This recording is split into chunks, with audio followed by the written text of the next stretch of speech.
And it actually is fun. Instead of, when you have this expectation that somebody else is going to do something, you're always going to be disappointed. Because expectations are always going to be, anything you expect from people is always going to be worse, or it's never like the reality. Your fantasy is never like the reality.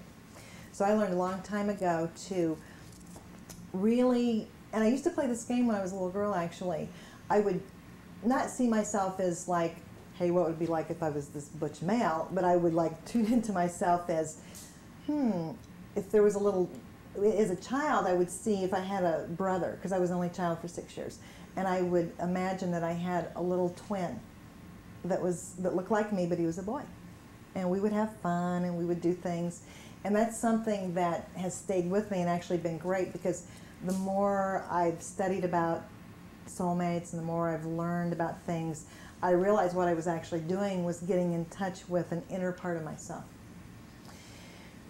And as we go into, the more you get in touch with that inner part of yourself, that is, and if you're a male, it would be good to visualize a female aspect of yourself. The more you make peace with her, the more you like her and are friendly with her, then you'll start attracting this in the outer world. So if you want to find your outer soulmate, and actually this is interesting too, we can have groups of soulmates. There's a thing called the twin flame, which is a different thing than a soulmate. A soulmate is somebody that you have a mental, spiritual, physical, emotional, where there's all the levels are connecting. And you can actually have groups of souls that have reincarnated together over and over again. And that's why it gets very confusing. Some people get very sad and they will think, well, you know, there's only this one person that didn't work out, so I'm never going to find my soulmate. And so, but the main thing you want to do is make peace with your inner male and female. Because if you're not at peace with your inner male and female, you'll be at enmity in the outer world with men and women. And same thing with women. You may, you know, your mother may not have been nice, or you may have an inner conflict if you're a female about women are mean to me, or women are this, or women are that, or, you know, all men are this, or all. Really look and see what your scripting is about men and women, because it will give you, because what you believe is what you manifest. We create our reality to a T. So if you don't like what you've created out there, it's time to change that. So another active thing you can do every day is to be consciously aware that the whole cosmos is alive. We know from quantum physics that every day new planets are being created, new stars, new solar systems.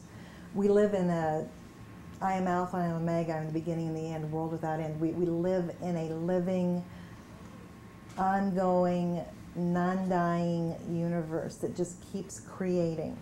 How is this done? It's done through not just a male aspect or a female aspect. It's done through the yin-yang. It's done through the attraction, the electromagnetic energy, the attraction of the male-female aspects of the yin-yang symbol connecting. That's the real hidden meaning of the Star of David. It's actually the male and female in union. If you think of the two triangles intersecting, it's the actual union of the male-female. That's what that really, really means. So if you start to become aware that you were created out of passion, love, by the Divine Mother, by the Divine Father, you are a unique expression. There's nobody like you. And you are a unique manifestation on earth of that love. You start to see yourself differently. You start to think about your life differently. And I think the saddest thing I find with people who actively meditate and work on themselves is we tend to be the hardest on ourselves. We tend to be critical, negative on ourselves. You know, we want to be perfect. The way to be perfect is to accept yourself as you are, with unconditional love. We've all experienced conditional love that says, I will love you if you don't do this. I will love you only if you do this. And that's become our standard for love. Try it. Start, instead of like every day thinking, I've got to improve myself, I will become more spiritual. That is the biggest myth that abounds. You are born spiritual. You're not born in sin. This is a myth that was created in the 5th century by the Nicene Council to control and intimidate people. You are created out of divine love. You are created as whole beings that are fully spiritually realized. We fell in the garden not through sexuality. We fell into the illusion of duality through fear. And there's 2 choices for people on earth right now. Fear-based reality, which is abounding everywhere. And watch the news. Fear, fear, fear. And you can choose to live in a reactive place with that fear and see Satan around every corner and gangs and coming doom and gloom of race wars and, you know, all the negative things that are being put out there by the media and by movies. Or you can go, well, you know, this has been going on Earth for a long time. I'm going to choose not to live in that world. I'm going to keep my heart open. I'm going to choose to live in a vibration, and it's an actual frequency. Fear is a frequency. It's a very low rate of vibration. I'm going to choose to live in a frequency of unconditional love and truth.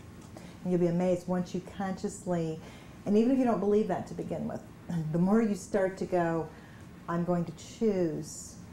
I want to feel fear and understand it, because fear will help you. There are positive things about fear. I mean, you are the animal part of yourself. If you're in a dangerous situation, you want to be able to feel if there's fear. Then you can protect yourself. But I'm talking about people when we live in the group. Everything we do is about fear.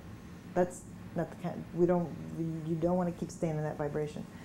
The more you feel safe to keep your heart open, and keeping your heart open is how unconditional love and truth will just abound to other people. Not only you'll attract it to yourself, you'll start to find people that are very loving and kind. You'll start to have wonderful experiences in your everyday life where people are giving and sharing and having a matching picture back with that openness, with that friendliness, with that truth, with that love. Try it. Just start really every day consciously acknowledging the presence. The early Christian church had great prayers to the Divine Mother and Divine Father, acknowledging both the male and female aspects. As a matter of fact, in the Trinity, the Holy Spirit was always known as Sophia, the great wisdom, the great comforter. She was the female aspect of Creator. So if you start thinking about the Trinity and you see the Holy Spirit as the Divine Mother, and you start thinking in terms of wholeness and how you can have that union within.